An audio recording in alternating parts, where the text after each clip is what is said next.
Boa tarde, então. Sejam bem-vindas para mais uma das nossas palestras discutindo questões de cotas aqui no Instituto de Computação. Eu gostaria de agradecer hoje o professor José Alves Freitas Netos do Instituto IFISH, e ele é coordenador executivo da Convest, então ele vai falar hoje sobre cotas e PAAs com a gente. Muito obrigado por ter vindo, fique à vontade. Bom, boa tarde, obrigado, Rodolfo. É um prazer vir aqui e participar dessa rodada de conversas que tenho tido aí com a comunidade sobre o tema das cotas e do PAAs.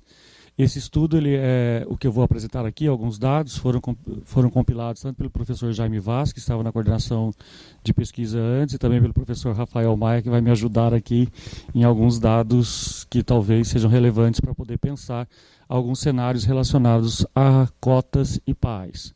Eu acho que esse debate, no momento... Você quer que eu fique fixo por conta? A câmera está tranquila? Ok. Acho que o desafio, né, o problema desse debate nesse momento é por conta de um reconhecimento de que a universidade, que a Unicamp, tem que representar a sociedade paulista que a sustenta. Então, há grupos que estão subrepresentados, eu acho que é em torno desse debate que nós estamos... né, diante nesse momento, né? Ou seja, nem estou falando mais abertamente, a população negra, por exemplo, se vê subrepresentada na Unicamp por conta de critérios que nem mesmo o PAAs conseguiram resolver ao longo do tempo. Mas, de qualquer forma, a minha apresentação aqui, ela dialoga um pouco com esse debate que as cotas são constitucionalmente reconhecidas pelo STF, e também há, no embasamento desse debate, há o reconhecimento de que existem desigualdades históricas, né, que vêm da nossa tradição, da nossa experiência com o passado escravocrata. E, consequentemente, com as desigualdades sociais e econômicas que existem no Brasil. Agora, a Unicamp, ela não é, como muitas vezes tem sido nesse debate acalorado em vários momentos, tem sido apresentado que ela foi insensível à questão da inclusão social. Não. Desde 2004, pelo menos, nós temos o PAAs, que eu acho que já foi apresentado aqui, né? De qualquer forma eu vou remontar alguns pontos, que o PAAs é o Programa de Ação Afirmativa e Inclusão Social, que trabalha com uma perspectiva de que dar bonificação para estudantes de escola pública, aqueles que fizeram integralmente o ensino médio na escola pública, e também são dados pontos extras para os autodeclarados pretos, pardos e indígenas durante o ato de inscrição, né? Então nós tínhamos essa informação a respeito de você ser estudante de escola pública e ser autodeclarado, você faz imediatamente durante o processo de inscrição. Vou passar rapidamente aqui, que acho que aqui fica mais nítido, né? Então nós temos, primeira fase, 60 pontos por ter cursado ensino público em escolas públicas e 20 pontos adicionais, ser autodeclarado preto, pardo e indígena. Na segunda fase, nós temos aí, a pontuação ela vai para 90 pontos e depois mais 30 pontos para os autodeclarados pretos, pardos ou indígenas. Então, de alguma forma, o ponto principal, e aí para a gente poder visualizar, né, e aí eu vou pedir a ajuda do Rafael, que fez esse estudo, para a gente entender um pouco a oscilação que significa essa pontuação, considerando o vestibular de 2017. Só para entender, então, o PAAs PPI. Boa tarde a todos. Bom, brevemente, só esses slides, eu nem estava esperando falar hoje. Vale a pena, né? O que eu quis mostrar com esses gráficos era justamente qual tem sido o impacto do PAAs na pontuação que os candidatos recebem nas notas finais dele, né? Então, o que a gente tem nesse primeiro gráfico é a distribuição das notas finais da primeira fase. Então, os brancos, os retângulos brancos são os não PAAs, os cinzas são os PAAs e o laranja são os PAAs PPI, autodeclarados pretos e pardos e índios, né? E aqui a nota final da primeira fase, sem dar o bônus para nenhum deles, né? E aqui essa nota é padronizada para ter média 500 e um desvio padrão de 100 pontos. E eles podem ganhar na primeira fase, são 60 se eles forem de escola pública e mais 30, ou seja, 90 se for PPI, né? Mais 20, né? Mais 20, perdão. São 80. E aí aqui o que acontece na realidade, o que aconteceu na realidade quando a gente de fato deu o bônus para esse grupo. Então eles estavam, a maior parte, antes de 500 pontos, né? E quando a gente dá os pontos, a gente joga eles para frente. E é por essa razão, por exemplo, que entre os inscritos, a gente tem 30% de matriculados perdão, 30% de inscritos, e da primeira para a segunda fase a gente já tem uma porcentagem, se eu não me lembro o número exato, mas já é perto de 50%, e que vai refletir depois entre os matriculados, que é perto de 50%. E quando a gente olha para as notas, eu estou me perdendo aqui com as notas da segunda fase, né? Perdão, nota final, não, junto com a nota da segunda fase. Esse aqui é o resultado final, antes de dar o bônus. Então, de novo, a gente vê que a maior parte do PAA está aqui antes dos 500 pontos. Aqui a nota é padronizada para ter média 500, mas o desvio padrão é menor do que 100, porque são as notas de cada disciplina que tem desvio padrão igual a 100. Então, quando você compõe a nota final, o desvio padrão cai em torno de 60. E quando a gente dá o ponto, a gente joga toda essa turma que estava aqui abaixo do 500 para o lado extremo da curva. Então, isso reflete numa porcentagem maior de alunos de escola pública matriculados nos cursos. Isso aqui é olhando geral, mas se eu não fiz o gráfico, mas se fizesse, por exemplo, para medicina ou para os cursos de alta demanda, era um efeito ainda mais maior, né? Ainda maior. Ok? Bom, retorno a palavra aqui para o José. Então, continuando, porque esse é um dado relevante para entender, inclusive, como que o PAAS atua efetivamente na mudança, porque às vezes fala, tem 90 pontos, 120 pontos, mas não fica tão evidente como nessa planilha. Para a questão do PAAS, nós temos considerando também a questão dos estudantes que vêm de escola pública de baixa renda, nós temos um programa de isenção, que é o dobro de vagas existentes. Nós estamos hoje no último dia para inscrição dos candidatos, e isso aqui mostra, essa planilha mostra para vocês o modalidade 1, que são aqueles que com renda per capita inferior a R$ 1.100, depois a modalidade 2, que são para filhos de funcionários da Unicamp, e modalidade 3, para os cursos de licenciatura do noturno, porque são cursos que têm pouca procura e a inscrição ela pesa no bolso. Então, aqui nós temos um pouco da evolução dos dados a respeito desses candidatos inscritos e matriculados na Unicamp. Observem que nós temos praticamente uma constante, em torno de 27% até 30% de inscritos, passando um pouquinho mais conforme o ano, e essa trajetória se mantém ao longo dos anos. A mudança está em 2016 e 2017, com o aumento do bônus dado pelo PAAS, que acho que, como o Rafael explicou, ele ultrapassa as lógicas, porque o bônus dado anteriormente ele ficava dentro do desvio padrão. Então, na verdade, era uma certa escolha do ponto de vista, estando dentro do mesmo pelotão, quem a gente prioriza. Agora não, agora nós, ao ultrapassarmos isso, dá uma alteração bastante grande, como a gente pode observar aí, chegando aos índices de matriculados de 2016 e 2017, na casa dos 50%. Na questão dos PPIs, nós temos, então, a partir de 2003, o ano anterior ao PAAS, e depois nós vamos ter o ano a partir do PAAS, pouco acima de 10%, depois nós vamos ter um índice que vai ultrapassar os 15%, mas tradicionalmente fica 15%, 14%, e chegando nos últimos 2 anos, 2016 e 2017, na casa dos 20%. Né? Então, para a gente entender também que a ação do PPI, do PAAS PPI também tem uma certa constância que, volto a dizer, não é a representatividade do ponto de vista numérico que tem na população de São Paulo, mas é isso que a Unicamp fez ao longo desses últimos 13, 14 anos. Então aqui fica ainda mais nítido a questão dos inscritos e dos matriculados em 2014, 2015, então só para perceber, para a gente ver agora a mudança para 2016 e 2017 com a duplicação aí da bonificação. A proposta do GT, que foi apresentada, né, em linhas gerais, e que já foi debatido em vários momentos, não é a proposta do GT, o Teófilo está aqui já, mas de qualquer forma eles sinalizaram com esse desenho do ponto de vista da a proposta do GT inclui a representatividade da população paulista. E eles decidiram que, no debate deles, que os 37,2% de autos declarados pretos e pardos se distribuiriam em 2 núcleos. Pensando que para a questão indígena, ela não é uma cota, mas é uma vaga adicional que seria aberta por curso. No caso aqui do GT, propõe para a Unicamp 2 vagas para estudantes indígenas em cada um dos cursos existentes. Então, o vestibular convencional ficaria assim, 50% para estudantes de escola pública, mas com faixas de baixa renda, até 1,5 salário mínimo. E depois os outros 50% abertos. pegando esse primeiro núcleo de 50% de vagas de baixa renda, você teria 18,6% de autodeclarados pretos e pardos, e depois no outro grupo também você teria 18,6% dos autodeclarados pretos e pardos. Isso é uma proposta como meta para se chegar em algum momento naquele documento formulado para 2020, né, o que é bastante próximo aí. Os grupos, a Conveste fez uma simulação a partir de dados, cruzando algumas variáveis como renda familiar, número total de pessoas, e fazendo esse desenho aí de pensar o grupo 1, ensino médio em escola pública e baixa renda, depois o grupo 2, autodeclarados pretos ou pardos, o grupo 3, ampla concorrência, e o grupo 4, os dessa ampla concorrência com os autodeclarados pretos e pardos.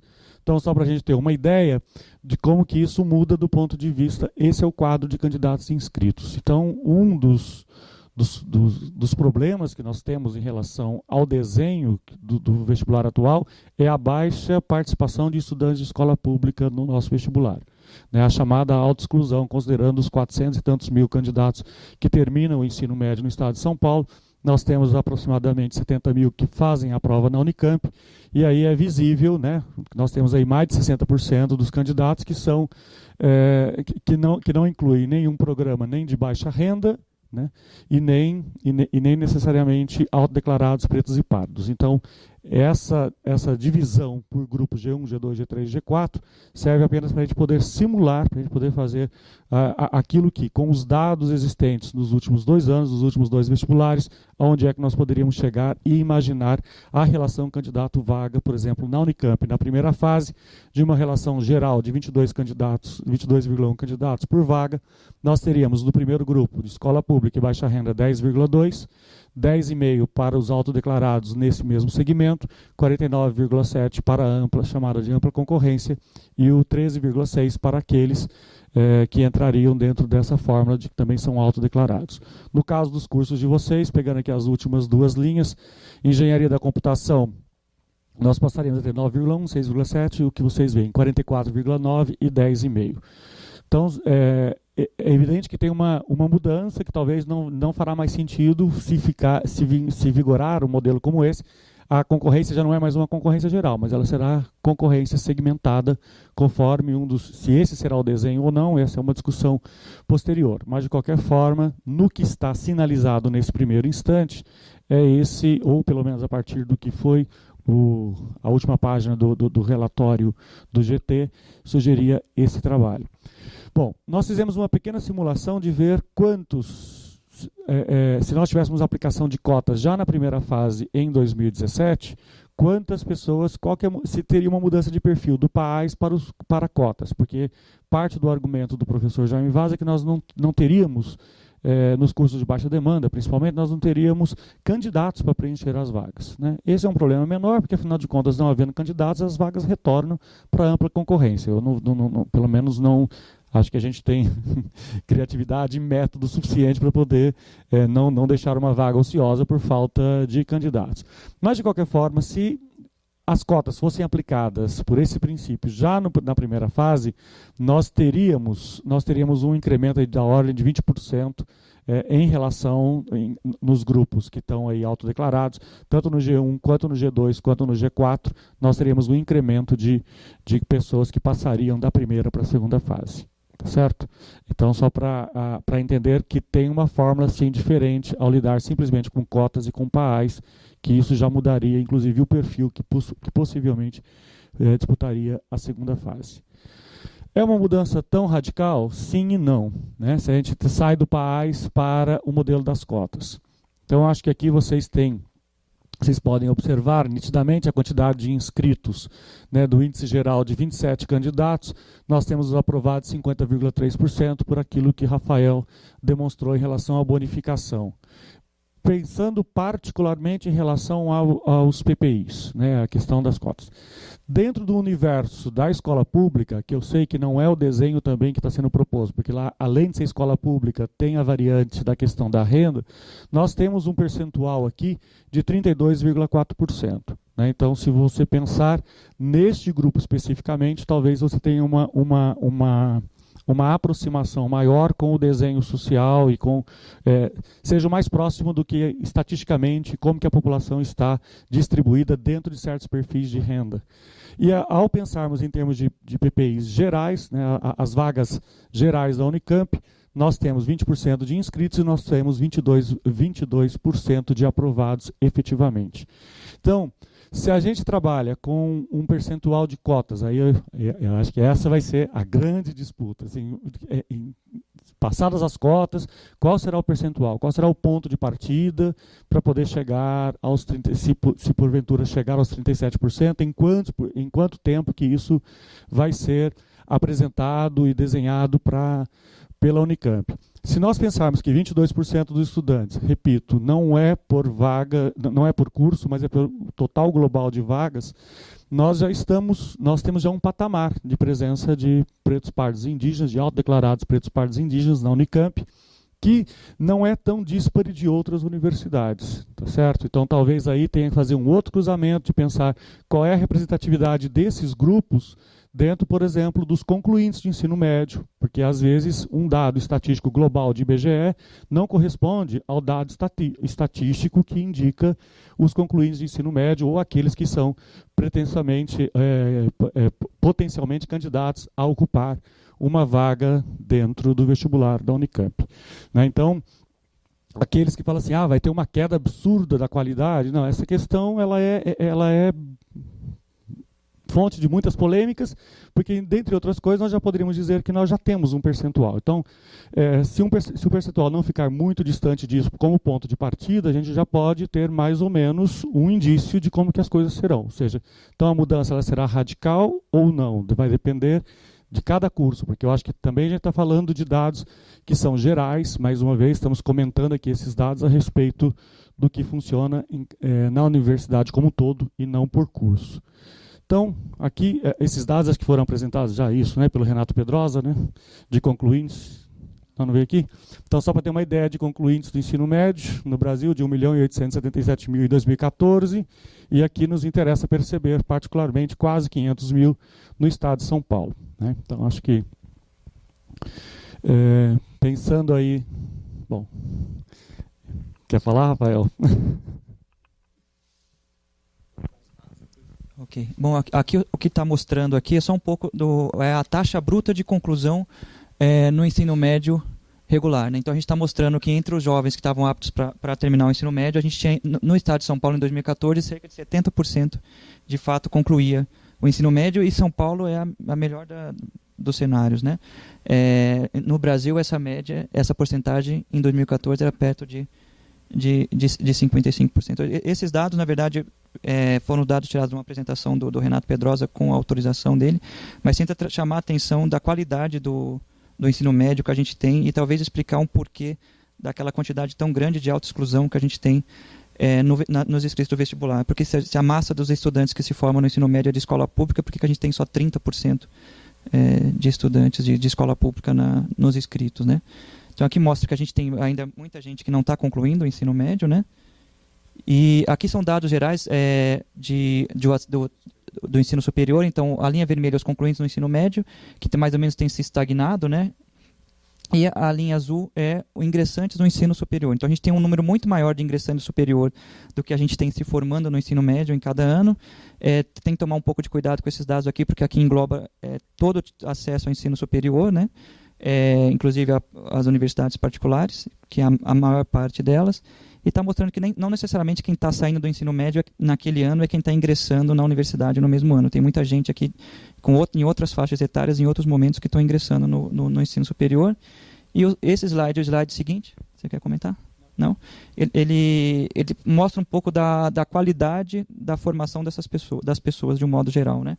Então é um resultado, indicador de alfabetismo funcional do INAF, né, de 2011, e mostra, por exemplo, que de acordo com o nível de instrução das pessoas, mesmo no nível superior, em geral a gente tem apenas 62% das pessoas com nível superior que tem um aprendizado pleno, né? A maior parte tem um conhecimento básico ou rudimentar.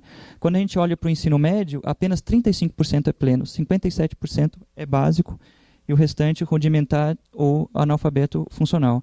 E a gente levando em consideração aqui que aqui está incluso toda a população, né? Todo e qualquer tipo de ensino, de ensino. A gente está levando em consideração se é ensino público ou se é um ensino particular. Se ele olhasse para o ensino público, esse cenário ainda é mais crítico, né? Eu acho que é isso. Eu acho que esse dado é importante para percebermos que o vestibular da Unicamp, chegamos a algumas conclusões. O vestibular da Unicamp, com cotas ou sem cotas, é um vestibular altamente concorrido, né? Então, se nós temos algumas precariedades, como se observa em cursos principalmente de baixa demanda, né, afinal de contas, esse dado indica um sistema que não necessariamente, que é um sistema que é muito perverso, né? Você pensar que as pessoas passam 12 anos, né, agora com 9 anos de ensino fundamental, mais 3 anos de ensino médio, e aqueles que conseguem chegar à universidade, né, ainda assim tem uma limitação muito grande. Então esse gargalo, por isso que também o debate sobre cotas, particularmente, ele é um debate que também lida com noção de privilégios, porque entrar no ensino superior significa com a quantidade, se a gente pensar nos 700 mil matrículas realizadas, né, a Unicamp oferece 3 mil dessas matrículas, 3.330 para ser mais exato no contingente dessas matrículas. Então, dá para inferir por que essa é uma universidade de destaque, por que é uma universidade reconhecida pela sua qualidade, e é isso que se espera. Ou seja, não sei exatamente de que maneira vamos cortar a fatia, mas de qualquer maneira espera-se que essa universidade possa prosseguir selecionando os melhores alunos onde quer que eles estejam.